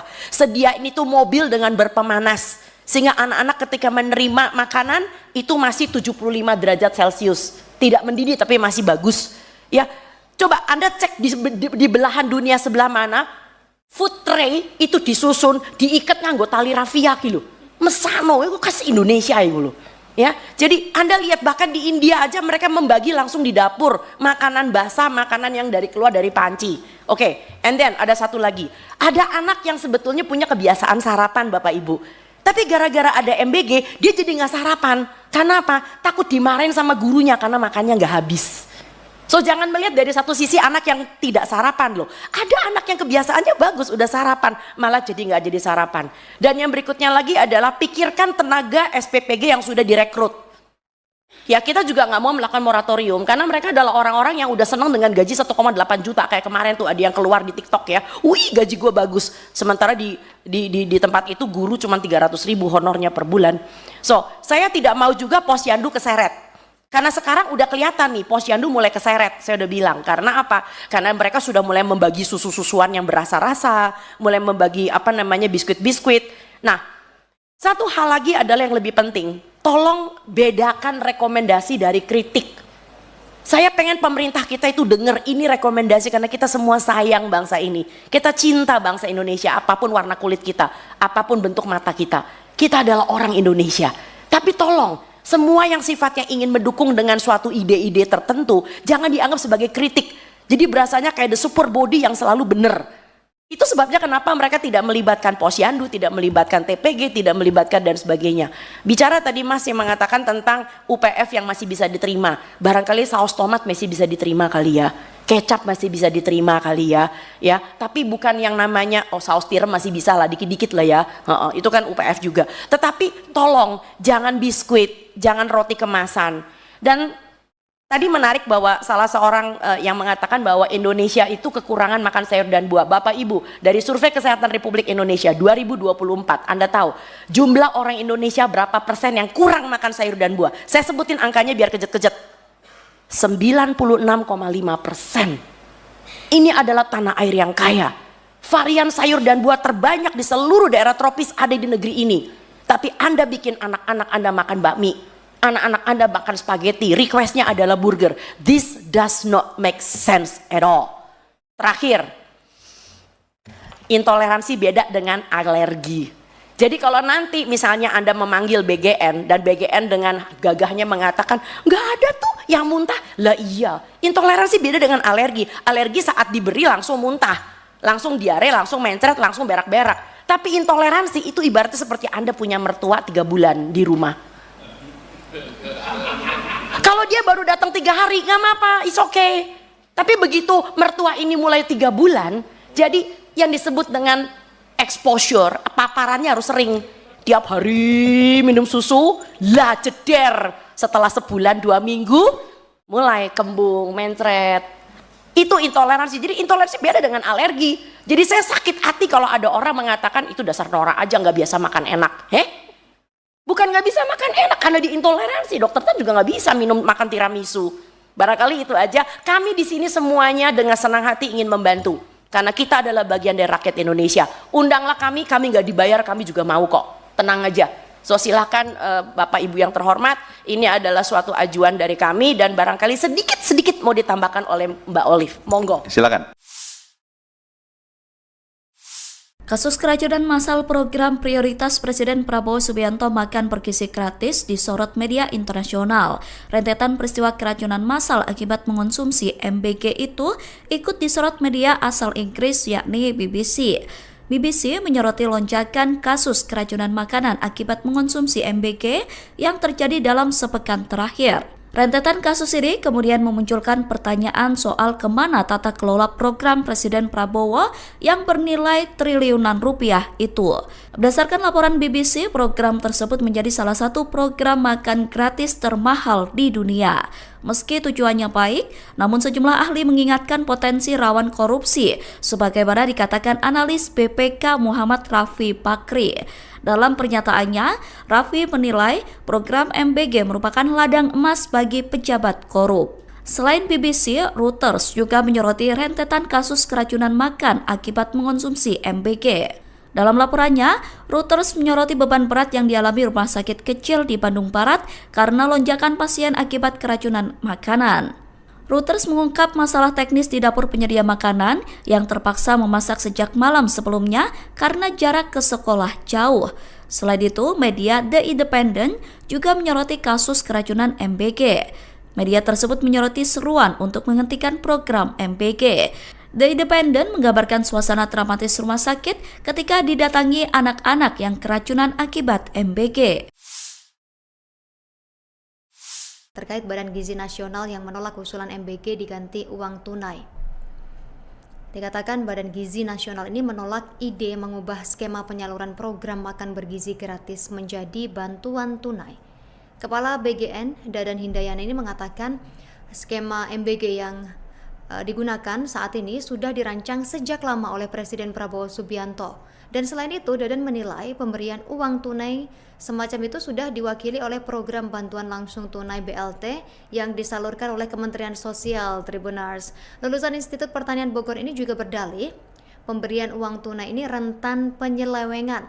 Dadan mencontohkan nih satu kasus di Sumatera Utara ketika seorang ibu menggunakan dana bantuan dari Kartu Indonesia Pintar KIP milik sang anak untuk membayar hal lain, alih-alih untuk membayar iuran sekolah.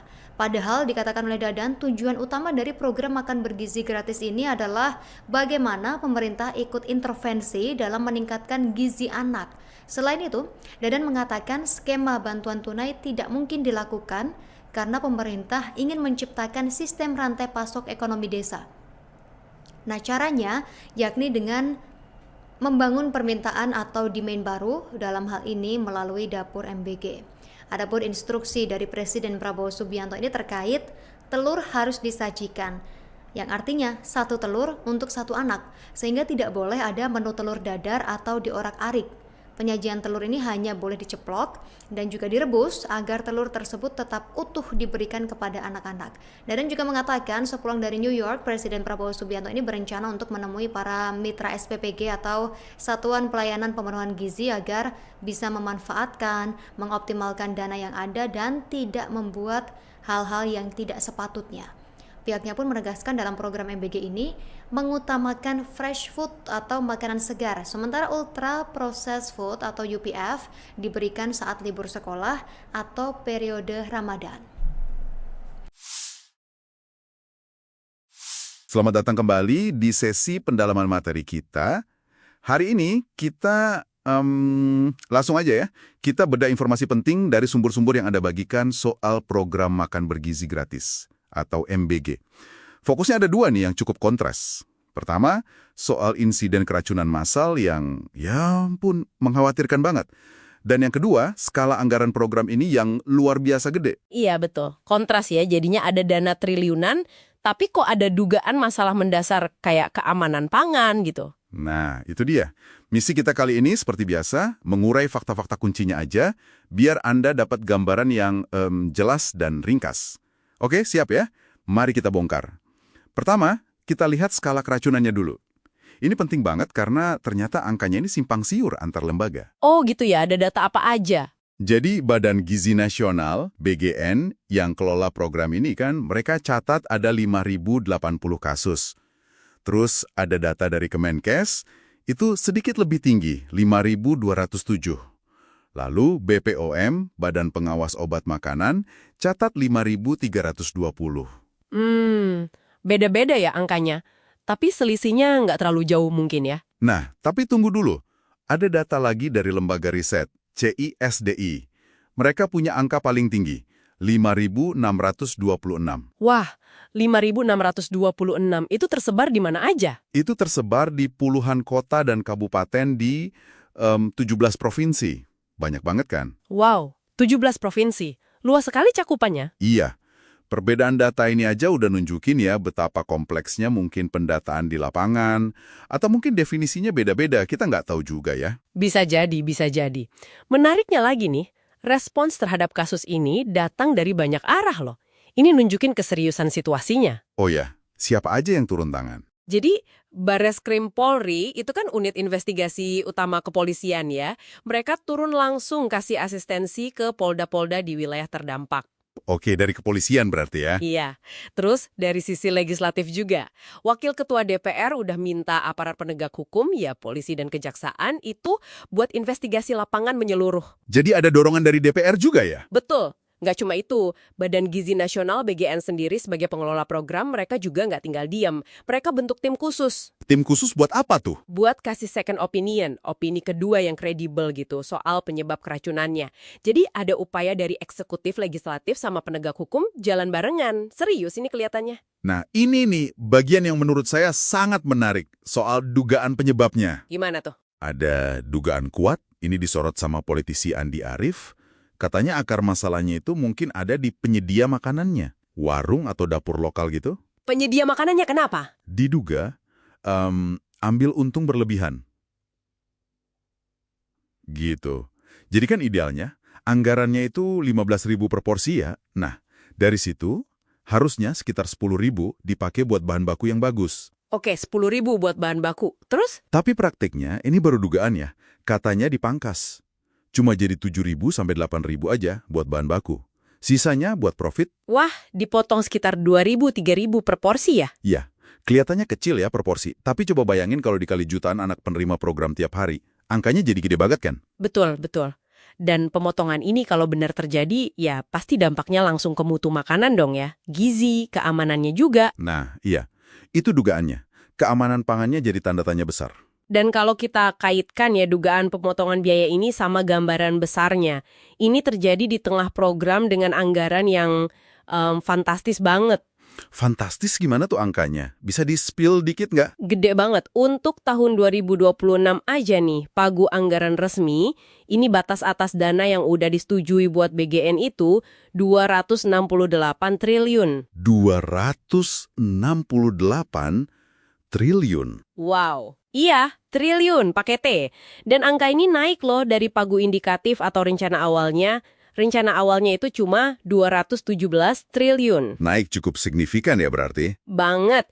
Bahkan nih, kalau kita lihat di nota keuangan, dokumen resmi anggaran negara itu, total potensi dana yang disiapin bisa sampai 335 triliun.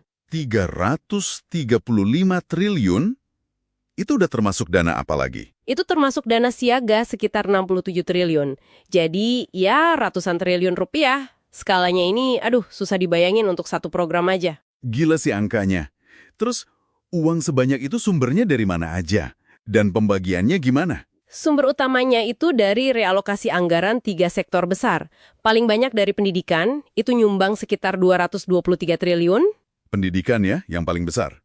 Terus? Terus dari kesehatan, sekitar 24,7 triliun. Sama dari sektor ekonomi, sekitar 19,7 triliun. Oke, jadi dari 3 pos besar itu ya. Nah, ini ada poin penting nih yang perlu Anda catat juga. Apa tuh? Jadi dari total alokasi itu, 97,7%-nya atau sekitar 261 triliun itu dialokasikan untuk belanja barang. Belanja barang ya? Maksudnya? Dalam konteks ini, ya belanja barang itu utamanya buat pengadaan makanannya itu sendiri. Beli bahan makanan, masak, distribusinya mungkin ya. Oh, jadi hampir semuanya buat beli makanannya ya? Ya, hampir semua. Alokasi buat gaji pegawai atau belanja modal, kayak beli panci atau mobil gitu misalnya, itu porsinya kecil banget. Fokusnya benar-benar di pengadaan makanannya. Betul. Dan kalau kita kerucutkan lagi ya, keanggaran yang dikelola langsung sama BGN itu sekitar 255 triliun dialokasikan buat program pemenuhan gizi.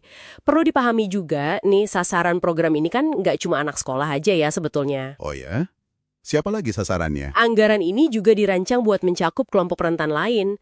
Ibu hamil, terus ibu menyusui, sama balita juga masuk. Jadi jangkauannya memang luas banget. Oke, jadi nggak cuma anak sekolah ya, tapi juga bumil, busui, dan balita. Luas ya cakupannya. Jadi kalau kita rangkum nih, apa intisarinya buat Anda? Sekarang Anda punya gambaran.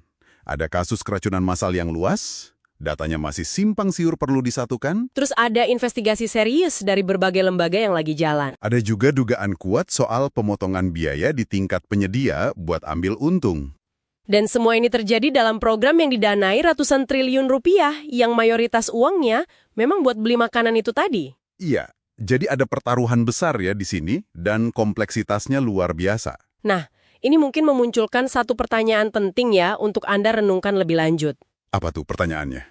Ketika dana segede ini, yang hampir semuanya buat pengadaan makanan atau belanja barang, ketemu sama dugaan praktik pemotongan biaya di lapangan, pertanyaannya adalah, gimana caranya mekanisme pengawasan dan akuntabilitas itu bisa benar-benar efektif? Iya juga ya.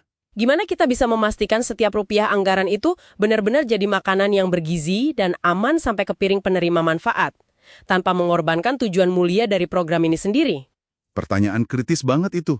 Sesuatu untuk kita pikirkan bersama ya. Betul, sesuatu untuk dipikirkan lebih lanjut oleh Anda semua. Baiklah, terima kasih banyak sudah menyimak sesi pendalaman materi kita kali ini. Sampai jumpa di pembahasan berikutnya. Saya singkat saja. Satu hal barangkali pemahaman tentang the food safety ya. Barangkali teman-teman kurang begitu paham. Kita tahu bahwa di suhu ruangan dengan 5 sampai 60 derajat Celcius itu adalah suhu kritis. Jadi nggak heran makanan basi tumbuh jamur, tumbuh bakteri dan sebagainya.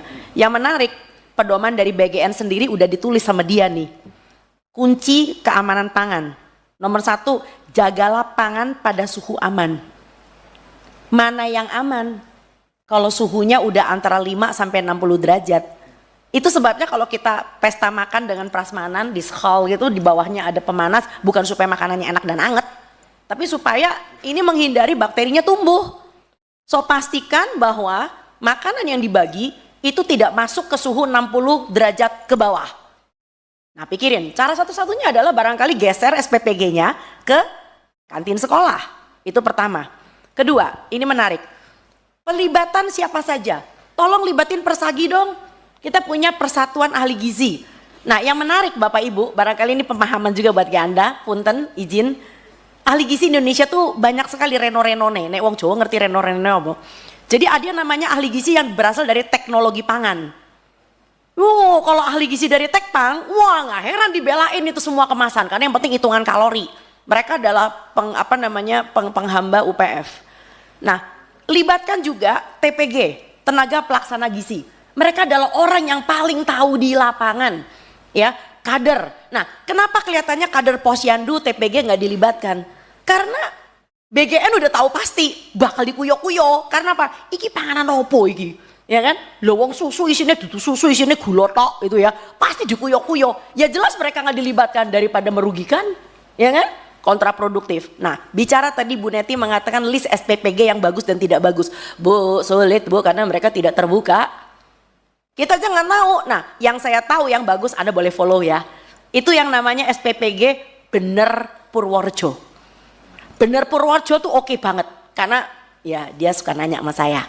Tapi mereka juga kejebak akhirnya. Kenapa? Karena ketika di menu kering, mereka kejebak dengan Promina. Mereka kejebak dengan susu ibu hamil. Sampai ada warga yang nanya ke saya, "Dok, saya punya 1 lemari loh. Karena saya kalau minum susu ibu hamil kayak muntah." Itu kalau dihitung tuh berapa juta itu. Nah, yang menarik adalah selalu pertanyaan Bapak Presiden kepada Pak BGN, Kepala BGN adalah, udah berapa banyak dapurnya? Udah berapa banyak orang yang terima? Dia nggak tahu bahwa yang terima itu ada juga yang kejet-kejet gitu loh ya. Nah, berikutnya lagi adalah kita harus merevisi panduan. Kalau panduan BGN masih tertulis ada makanan kering, ada susu formula lanjutan, yang nggak heran SPPG menyediakan itu. Ya, sampai ada ketua tim menggerak PKK, salah satu ibu camat dan ibu bupati yang kenal baik sama saya, itu mengatakan, "Dok, gimana Dok? Saya ibu bupati, tapi kalau aku nggak ngikutin, aku dikuyok-kuyok nanti ini." Karena panduan BGN kayak gitu. Lah, panduannya mesti direvisi. Nah, bicara tentang pentahelix, untuk mengungkit, untuk mengubah cermin malnutrisi di Indonesia, kita kenal yang namanya pemerintah. Kita kenal yang namanya masyarakat, kita kenal yang namanya media, kita kenal yang namanya akademisi dan pakar. Akademisi nggak didengar Pak, masuk kuping kiri keluar kuping kanan, kalian aja nggak didengar kan sebagai perwakilan rakyat. Nah yang kelima, pelaku usaha. Wah iki gonge gitu. Nah si pelaku usaha sebetulnya bisa kita libatkan, jangan salah. Saya main nama pelaku usaha, tapi tolong BGN atau MBG jangan dijadikan etalase jualannya dia. Enak aja, mentang-mentang harga diskon, dikasih susu ibu hamil, susu formula lanjutan. Kalau dia mau terlibat, sediain itu dapur yang benar di kantin sekolah. Sediain itu mobil dengan berpemanas, sehingga anak-anak ketika menerima makanan itu masih 75 derajat Celcius. Tidak mendidih tapi masih bagus. Ya, coba Anda cek di belahan dunia sebelah mana, food tray itu disusun, diikat nganggo tali rafia gitu. Mesano itu khas Indonesia itu loh. Ya, jadi Anda lihat bahkan di India aja mereka membagi langsung di dapur makanan basah, makanan yang keluar dari panci. Oke, and then ada satu lagi. Ada anak yang sebetulnya punya kebiasaan sarapan Bapak Ibu. Tapi gara-gara ada MBG dia jadi nggak sarapan. Karena apa? Takut dimarahin sama gurunya karena makannya nggak habis. So jangan melihat dari satu sisi anak yang tidak sarapan loh. Ada anak yang kebiasaannya bagus udah sarapan, malah jadi nggak jadi sarapan. Dan yang berikutnya lagi adalah pikirkan tenaga SPPG yang sudah direkrut. Ya kita juga nggak mau melakukan moratorium karena mereka adalah orang-orang yang udah senang dengan gaji 1,8 juta kayak kemarin tuh ada yang keluar di TikTok ya. Wih gaji gue bagus. Sementara di tempat itu guru cuma 300.000 honornya per bulan. So saya tidak mau juga posyandu keseret. Karena sekarang udah kelihatan nih posyandu mulai keseret, saya udah bilang. Karena apa? Karena mereka sudah mulai membagi susu-susuan yang berasa-rasa, mulai membagi biskuit-biskuit.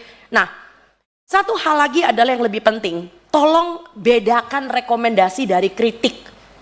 Saya pengen pemerintah kita itu dengar ini rekomendasi karena kita semua sayang bangsa ini. Kita cinta bangsa Indonesia, apapun warna kulit kita, apapun bentuk mata kita.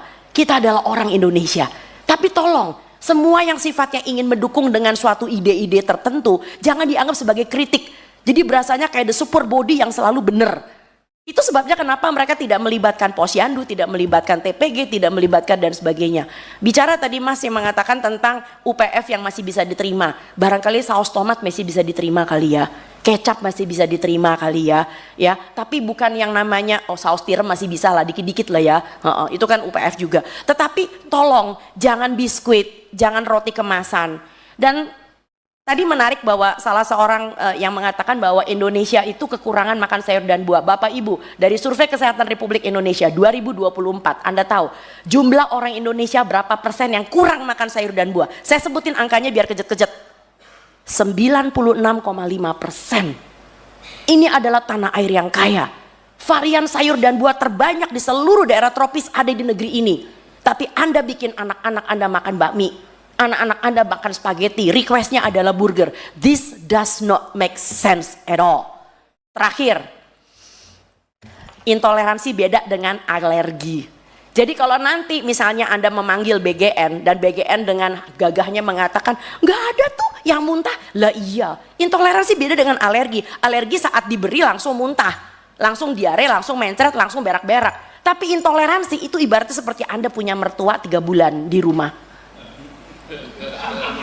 Kalau dia baru datang 3 hari nggak apa-apa, it's okay. Tapi begitu mertua ini mulai 3 bulan, jadi yang disebut dengan exposure, paparannya harus sering. Tiap hari minum susu, lah jeder. Setelah sebulan 2 minggu, mulai kembung, mencret. Itu intoleransi. Jadi intoleransi beda dengan alergi. Jadi saya sakit hati kalau ada orang mengatakan itu dasar norak aja nggak biasa makan enak. Bukan nggak bisa makan enak karena diintoleransi. Dokter kan juga nggak bisa makan tiramisu. Barangkali itu aja. Kami di sini semuanya dengan senang hati ingin membantu. Karena kita adalah bagian dari rakyat Indonesia. Undanglah kami nggak dibayar, kami juga mau kok. Tenang aja. So silahkan Bapak Ibu yang terhormat, ini adalah suatu ajuan dari kami dan barangkali sedikit mau ditambahkan oleh Mbak Olive. Monggo. Silakan.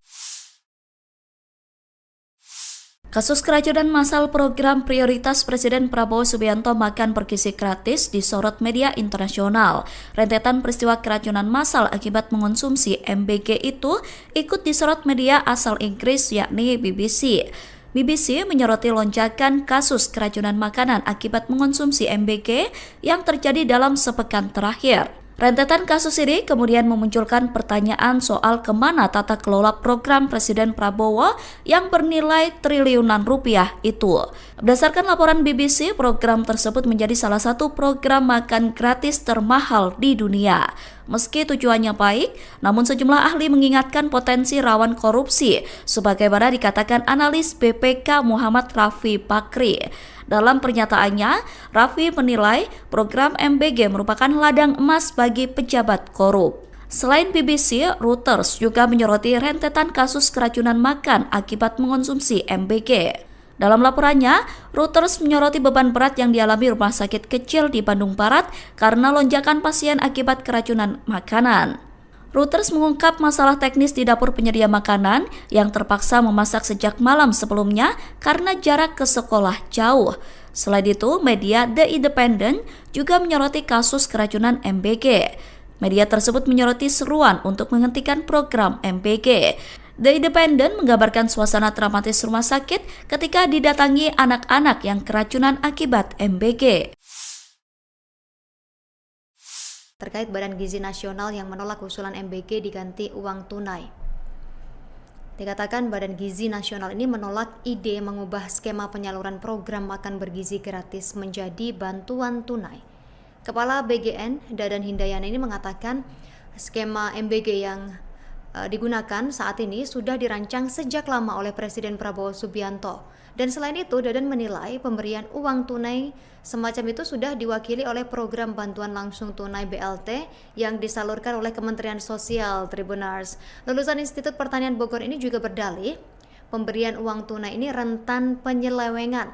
Dadan mencontohkan nih satu kasus di Sumatera Utara ketika seorang ibu menggunakan dana bantuan dari Kartu Indonesia Pintar KIP milik sang anak untuk membayar hal lain, alih-alih untuk membayar iuran sekolah. Padahal dikatakan oleh Dadan, tujuan utama dari program makan bergizi gratis ini adalah bagaimana pemerintah ikut intervensi dalam meningkatkan gizi anak. Selain itu, Dadan mengatakan skema bantuan tunai tidak mungkin dilakukan karena pemerintah ingin menciptakan sistem rantai pasok ekonomi desa. Nah, caranya yakni dengan membangun permintaan atau demand baru, dalam hal ini melalui dapur MBG. Adapun instruksi dari Presiden Prabowo Subianto ini terkait telur harus disajikan, yang artinya 1 telur untuk 1 anak, sehingga tidak boleh ada menu telur dadar atau diorak-arik. Penyajian telur ini hanya boleh diceplok dan juga direbus agar telur tersebut tetap utuh diberikan kepada anak-anak. Dadan juga mengatakan sepulang dari New York, Presiden Prabowo Subianto ini berencana untuk menemui para mitra SPPG atau Satuan Pelayanan Pemenuhan Gizi agar bisa memanfaatkan, mengoptimalkan dana yang ada dan tidak membuat hal-hal yang tidak sepatutnya. Pihaknya pun menegaskan dalam program MBG ini mengutamakan fresh food atau makanan segar, sementara ultra processed food atau UPF diberikan saat libur sekolah.